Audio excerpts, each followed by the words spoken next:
ได้แห่งความสุขของยายเรือน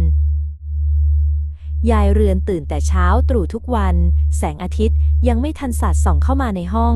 ยายก็เริ่มบรรจงเย็บผ้าแล้วเสียงจากเย็บผ้าคู่ใจดังเป็นจังหวะสม่ำเสมอเป็นเพลงประจำวันของยายที่ไม่มีวันหยุด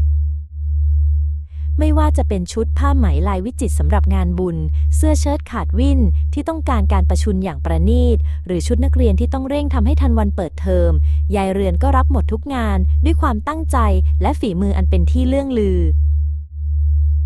หลานสาวตัวน้อยวัย4 ขวบชื่อมูนมักจะมานั่งมองยายเย็บผ้าอยู่ใกล้ๆเธอชื่นชมในความขยันของยายแต่ก็อดเป็นห่วงไม่ได้ยายไม่เคยหยุดพักเลยจริงๆหรือยายคะยายไม่เหนื่อยบ้างเหรอคะพักบ้างก็ได้นะมูนเอ่ยถามด้วยความห่วงใยยายเรือนยิ้มอ่อนโยนพลางสายหน้าไม่หรอกมูนยายมีความสุขที่ได้เย็บผ้ามันคืองานที่ยายรักวันหนึ่งขณะที่ยายกำลังเย็บชุดแต่งงานผ้าลูกไม้ที่ละเอียดอ่อนมือของยายก็รู้สึกปวดแปลบขึ้นมาเล็กน้อย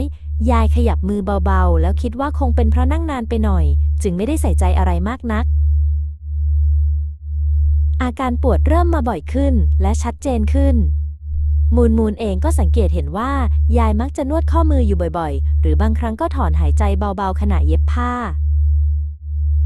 มูนตัดสินใจที่จะไม่ปล่อยผ่านแม้จะยังเด็กแต่เธอก็มีความคิดเธอไปปรึกษาคุณแม่ถึงเรื่องที่ยายไม่ยอมพักคุณแม่จึงช่วยค้นคว้าข้อมูลเกี่ยวกับการพักผ่อนที่เพียงพอและผลกระทบของการทำงานหนักเกินไปที่มีต่อร่างกายคุณแม่รวบรวมข้อมูลทั้งหมดมาให้มูนนำไปให้ยายดู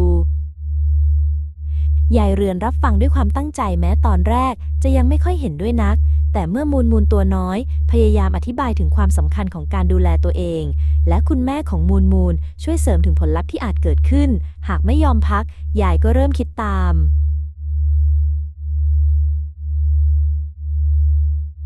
ในที่สุดยายเรือนก็ตัดสินใจลองพักดูบ้างเธอเริ่มจากการหยุดพักช่วงสั้นๆในแต่ละวันแทนที่จะเย็บผ้าอย่างต่อเนื่องยายได้ออกไปรดน้ำต้นไม้นั่งจิบชาดูนกหรืออ่านหนังสือที่ค้างไว้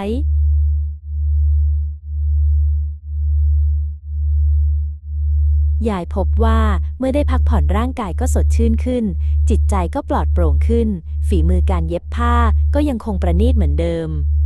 แถมยังมีความสุขกับการทำงานมากขึ้นด้วยยายหันไปยิ้มให้มูนยายขอบใจนะมูนที่ทำให้ยายได้ค้นพบความสุขอีกแบบหนึ่ง